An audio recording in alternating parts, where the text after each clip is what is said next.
ഇത് മാസ് മോട്ടോഴ്സിൽ നിന്നാണ്. Honda unicorn 160 model വണ്ടിയാണ് നമുക്ക് വർക്കിന് കയറ്റിയിട്ടുണ്ട്. അപ്പോൾ നിലവിൽ നമുക്കിപ്പോൾ വണ്ടി ഓടിയേക്കുന്നത് 57,375 കിലോമീറ്ററാണ്. 57,375 പറഞ്ഞിരിക്കുന്ന വർക്കുന്നത് ജനറൽ സർവീസ്. സ്റ്റാർട്ടിങ് കംപ്ലയിൻറ്റ് പറയാനുണ്ട്, എഞ്ചിൻ ഓയിൽ ചെക്ക് ചെയ്തിട്ട് മാറ്റാം. അത്രയും കേസാണ് മെയിനായിട്ട് പറഞ്ഞാണ്. വാട്ടർ സർവീസോ വേറെ കംപ്ലയിൻസുകളായിട്ടൊന്നും പറഞ്ഞിട്ടില്ല. അപ്പോൾ നമ്മൾ വണ്ടി ഓടിച്ചു നോക്കി. സ്റ്റാർട്ടിങ് കംപ്ലയിൻറ്റ് എന്ന് പറയാനായിട്ട് രാവിലെ നമുക്ക് അങ്ങനെ സ്റ്റാർട്ടിങ് പ്രോബ്ലം കാണിച്ചില്ല. പക്ഷേ വണ്ടി ഓടുന്ന സമയത്ത് വണ്ടിക്ക് ഒരു മിസ്സിങ്ങിൻ്റെ പ്രശ്നം കാണിക്കുന്നുണ്ട്. അതായത് ഏകദേശം ഒരു 30 കിലോമീറ്റർ വേഗത, 30-40 കിലോമീറ്ററിലൊക്കെ കണ്ടിന്യൂസ് ആയിട്ട് നമ്മൾ സ്ട്രേറ്റ് ആയിട്ട് പോകുന്ന സമയത്തൊരു വിട്ടുവലിവ് മിസ്സിങ് പോലെയാണ് കാണിക്കുക. അത് കാർബറേറ്ററുമായി ബന്ധപ്പെട്ട കംപ്ലയിൻ്റ് ആണ് കേട്ടോ. അപ്പോൾ ഞാൻ ആ ഭാഗത്തേക്ക് വരുമ്പോൾ കൃത്യമായിട്ട് അതിൻ്റെ ഡീറ്റെയിൽ പറയാം. നമ്മൾ ജനറൽ സർവീസിനായിട്ട് കയറ്റി ബാക്ക് ബ്രേക്കൊക്കെ ചെക്ക് ചെയ്യാൻ വേണ്ടി അയച്ചിട്ടുണ്ട്. ബ്രേക്ക് ലൈനർ നമുക്ക് ഇതുമ്പോൾ കിടക്കുന്നത് കമ്പനി ലൈനർ അല്ല, ഡ്യൂപ്ലിക്കേറ്റ് ലൈനറാണ്. എന്നാൽ കുറച്ചും കൂടി ഉപയോഗിക്കാനുണ്ട്. അപ്പോൾ നമുക്ക് ബ്രേക്ക് ലൈനർ ക്യാമൊക്കെ ഒന്ന് അഴിച്ച് ക്ലീൻ ചെയ്തതിന് ശേഷം ബ്രേക്ക് ലൈനർ ക്ലീൻ ചെയ്ത് റീസെറ്റ് ചെയ്യാം. അതേപോലെ കാരണം ഇത് ഉപയോഗിക്കുമ്പോൾ അതിൻ്റെ പൊടി കൂടുതലായിരിക്കും. അതായത് ലൈനർ ഒരയുമ്പോൾ വന്ന പൊടി കൂടുതലായിരിക്കും. ആ വന്ന പൊടിക്ക് ചെന്ന ഒരു റഫ്നെസ് ഉണ്ട്. അപ്പോൾ അത് ഹബ്ബ് കംപ്ലൈൻറ്റ് വരാൻ സാധ്യതയുണ്ട് കേട്ടോ. അപ്പോൾ പിന്നീട് മാറ്റി ഇടുന്ന സമയത്ത് കമ്പനി ഒറിജിനൽ പാർട്സ് യൂസ് ചെയ്യണം ഏറ്റവും ബെറ്റർ. നമ്മൾ ഹബ്ബിനകത്തേക്ക് നോക്കുമ്പോൾ ഹബ്ബിനകത്ത് അത്യാവശ്യം നല്ല രീതിയിൽ പൊടിയുണ്ട് കണ്ടോ. ഇതേപോലെ വന്ന പൊടി ഇതിൻ്റെ ഉള്ളിൽ സ്ക്രാച്ച് ആവും. അങ്ങനെ ഒരഞ്ഞ് ഇത് സ്ക്രാച്ച് വരും. ഇത് സ്ക്രാച്ച് വരാമെന്ന് പറഞ്ഞാൽ ഇത് നമുക്ക് റിപ്പയർ ചെയ്യാമെന്ന് പറഞ്ഞു കഴിഞ്ഞാൽ വീൽ അലോയ് വീലാണ്. അപ്പോൾ അത് ഇച്ചിരി കോസ്റ്റ്ലി ആയിരിക്കും. അപ്പോൾ യൂസ് ചെയ്യുന്ന ലൈനർ എപ്പോഴും കമ്പനി ലൈനർ ഇടുന്നതാണ് ഏറ്റവും ബെറ്റർ കേട്ടോ. പിന്നെ നമ്മളതിൻ്റെ വീൽ ബെയറിംഗ് ഒക്കെ ചെക്ക് ചെയ്ത് വേറെ കംപ്ലൈൻറ്റ് ഒന്നുമില്ല. ബാക്ക് ടയറിന് കണ്ടീഷനിൽ അത്യാവശ്യം ഉപയോഗിക്കാനുണ്ട്. ചെയിൻ ടൈറ്റ് ചെയ്യാനുണ്ട്. ടൈറ്റ് ചെയ്തതിന് ശേഷം ഒന്ന് ഗ്രീസ് ചെയ്തിടാം. ഇത് ചെയിൻ സ്പോക്കറ്റ് മാറ്റിയിട്ട് എനിക്ക് തോന്നുന്നു ഒരുപാട് ആയിട്ടില്ല. പക്ഷേ എന്താ പ്രോബ്ലം എന്ന് വെച്ചിട്ടുണ്ടല്ലോ, ഇതിൻ്റെ ഈ സസ്പെൻഷൻ ഉണ്ടല്ലോ, സസ്പെൻഷൻ്റെ ഇവിടെ നീഡിൽ ബെയറിംഗ് വരുന്നുണ്ട്. ആ ബെയറിംഗ് കംപ്ലയിൻറ്റ്സ് കാണിച്ച് തുടങ്ങിയിട്ടുണ്ട്. ആരംഭമാണ്. അത് ചെയിൻ സ്പോക്കറ്റ് മാറ്റിയപ്പോൾ കൂട്ടത്തിൽ മാറ്റി ഇടാമായിരുന്നു. ചിലപ്പോൾ ഒരു പക്ഷേ ആ സമയത്ത് അത്രയും കിട്ടിയിട്ടുണ്ടാവില്ല. പക്ഷേ ഇപ്പോൾ ചെറുതായിട്ടൊരു കംപ്ലയിൻറ്റ് തുടങ്ങിയിട്ടുണ്ട്. കാരണം നമ്മളിപ്പോൾ പിടിച്ചിങ്ങനെ ഷെയ്ക്ക് ചെയ്യിക്കുമ്പോൾ ചെറിയൊരു പ്ലേ കാണിക്കുന്നുണ്ട് കേട്ടോ. അത് പരമാവധി ഓടിക്കുക.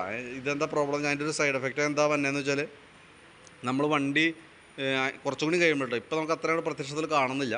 വണ്ടി സ്ലോ ആക്കിയിട്ട് വണ്ടി ആക്സിലേറ്റ് കൊടുക്കുന്ന സമയത്ത് ബാക്ക് സൈഡ് ഇങ്ങനെ ഒരു ഷിവർ ചെയ്യണം, ഒരു ഇളകണ പോലത്തെ ഒരു ഫീൽ വരും. അതാണ് അതിൻ്റെ ആഫ്റ്റർ എഫക്റ്റായിട്ട് വരാം. തന്നെയല്ല നമുക്കത് കുറേ കൂടുതലായിട്ട് കംപ്ലയിൻറ്റ് വരുമ്പോഴത്തേക്കും ചെയിൻ സ്പോക്കറ്റിൻ്റെയൊക്കെ ലൈഫ് കുറയും. അതാണ് സംഭവിക്കുക കേട്ടോ. അപ്പോൾ പരമാവധി ഉപയോഗിക്കുക. അതിന് ശേഷം നമുക്കത് അഴിച്ച് മാറ്റി കളയേണ്ടി വരും. ചെയിൻ സ്പോക്കറ്റ് മാറ്റണ കൂട്ടത്തിൽ കൂടെ മാറ്റണം ഏറ്റവും ബെറ്റർ. അപ്പോൾ നമുക്ക് പുതിയ ചെയിൻ ഇടുമ്പോഴത്തേക്കും ആ ഭാഗം പെർഫെക്റ്റ് ആയിട്ട് പൊക്കോളും. അതൊന്ന് ഓർമ്മയിൽ വെച്ചായിരുന്നാൽ മതി കേട്ടോ. നിലവിൽ അങ്ങനെ ഒരു കംപ്ലയിൻറ്റ് ഉണ്ട് നമ്മുടെ വണ്ടിക്ക്. പിന്നെ നമ്മളതിൻ്റെ എയർ ഫിൽറ്ററൊക്കെ നോക്കി. കമ്പനി ഫിൽറ്ററാണ്, ഹോണ്ടയുടെ ഒറിജിനൽ ഫിൽറ്റർ തന്നെ കിടക്കണേ. പുതിയ ഫിൽറ്ററാണ് കേട്ടോ. അപ്പോൾ അതൊന്ന് തുടച്ച് ക്ലീൻ ചെയ്ത് റീസെറ്റ് ചെയ്താൽ മതി. 2024 മോഡൽ ബാറ്ററിയാണ് വണ്ടിയിൽ ഇരിക്കണം, ആമറോണിൻ്റെ ബാറ്ററി.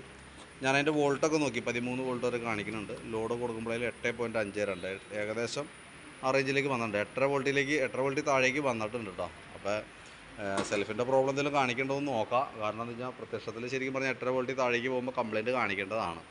അപ്പം നിലവിൽ സെൽഫ് കാര്യങ്ങളൊക്കെ വർക്ക് ചെയ്യുന്നുണ്ട്, കുഴപ്പമില്ല. ഒന്ന് ശ്രദ്ധിച്ചായിരുന്നാൽ മതി. പിന്നെ എഞ്ചിൻ ഓയിൽ മാറുന്നുണ്ട്. ഓയിൽ ചേഞ്ച് കൂട്ടത്തേക്ക് നമുക്ക് നടത്തി വിടാം.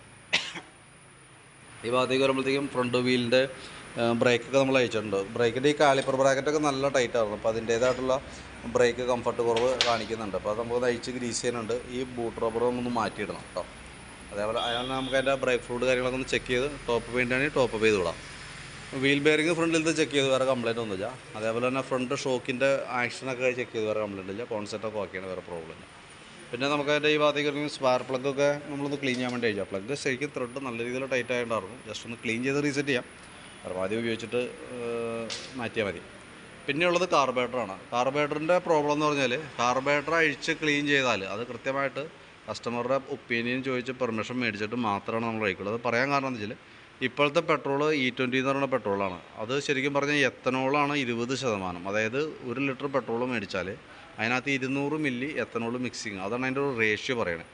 അത് ഉപയോഗിക്കുന്ന മോഡൽ എല്ലാ വണ്ടികളുടെയും, അതായത് കാർബറേറ്റർ മോഡൽ വണ്ടികൾക്കാണ് കംപ്ലയിൻറ്റ്സ് കൂടുതൽ വരാം. കാരണം എന്താ വെച്ചാൽ ഈ കാർബറേറ്റർ അസംബ്ലി എന്ന് പറഞ്ഞാൽ ഈ ബോഡി അലുമിനിയമാണ്. അലുമിനിയവും എത്തനോളും കെമിക്കൽ റിയാക്ഷൻസ് ഉള്ള ഒരു സംഭവമാണ്. അതിനകത്തൊരു ഓക്സിഡേഷൻ നടക്കും. അതുമായി ബന്ധപ്പെട്ട് അതിൻ്റെ ഉള്ളിൽ ദ്രവിക്കുന്ന ഒരു പ്രോബ്ലംസൊക്കെ വരാറുണ്ട്. ജെറ്റ് ബ്ലോക്ക് ആവുന്ന കംപ്ലയിൻറ്റ് വരാറുണ്ട്. അതാണ് നമ്മളുടെ ഈ മിസ്സിങ്ങിൻ്റെ ഒരു പ്രോബ്ലമായിട്ട് കാണിച്ചത്. എന്നാൽ ഒരു കാര്യമായിട്ടുള്ള കംപ്ലയിൻറ്റ് ഇപ്പോൾ ഉണ്ടോയെന്ന് ചോദിച്ചാൽ അതിനുള്ള കംപ്ലയിൻറ്റ് ഇല്ല താനും. അപ്പോൾ നോക്കിയിട്ട് ആവശ്യമെങ്കിൽ അഴിച്ചാൽ മതി എന്നാണ് എൻ്റെ ഒരു ഒപ്പീനിയൻ.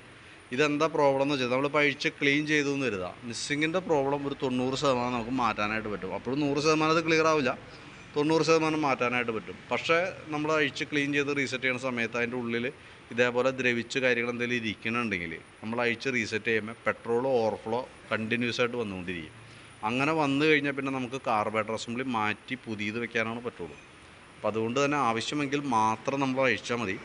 അത് നിങ്ങൾ നോക്കിയിട്ട് കൃത്യമായിട്ട് പെർമിഷൻ തന്നാൽ മാത്രം നമ്മൾ അയക്കുള്ളൂ. കാരണം അങ്ങനെ പറയാൻ കാരണം എന്ന് വെച്ചാൽ ഇങ്ങനത്തെ ഒരു കംപ്ലയിൻറ്റ്സ് വരാനുള്ള സാധ്യത 90%. അപ്പോൾ അതുകൊണ്ടാണ് നമ്മൾ കൃത്യമായിട്ട് എടുത്തെടുത്ത് പറയേണ്ട കേസ് കേട്ടോ. കാർബറേറ്റർ അഴിച്ച് ക്ലീൻ ചെയ്യണമെങ്കിൽ ഏകദേശം ഒരു 500-550 നമുക്ക് ചിലവുണ്ട് നോർമൽ രീതിയിൽ. വാക്യൂം പിസ്റ്റണോ കാര്യങ്ങൾക്കൊന്നും കുഴപ്പമില്ലെങ്കിൽ കേട്ടോ. വാക്യൂം പിസ്റ്റൺ കംപ്ലയിൻ്റ് ഒക്കെ ഉണ്ടെങ്കിൽ നമുക്ക് അഴിച്ചാൽ മാറ്റേണ്ടി വന്നാൽ അതിന് അഡീഷണൽ വരും. അല്ലെങ്കിൽ ഏകദേശം ഒരു 500-550 രൂപ നമുക്ക് തീരും. പക്ഷേ നമ്മളത് അഴിച്ച് റിപ്പയർ ചെയ്തു, അത്രയും പൈസ മുടക്കി റിപ്പയർ ചെയ്തു എന്ന് കരുതാം, ഓവർഫ്ലോൻ്റെ കംപ്ലയിൻറ്റ് കാണിച്ചു എന്ന് കരുതാം, പിന്നെ നമ്മൾ പുതിയ കാർബറേറ്റർ മേടിച്ചും വെക്കണം, നമുക്ക് ഈ 550 നമ്മുടെ കയ്യിൽ നിന്ന് പോവുകയും ചെയ്യും.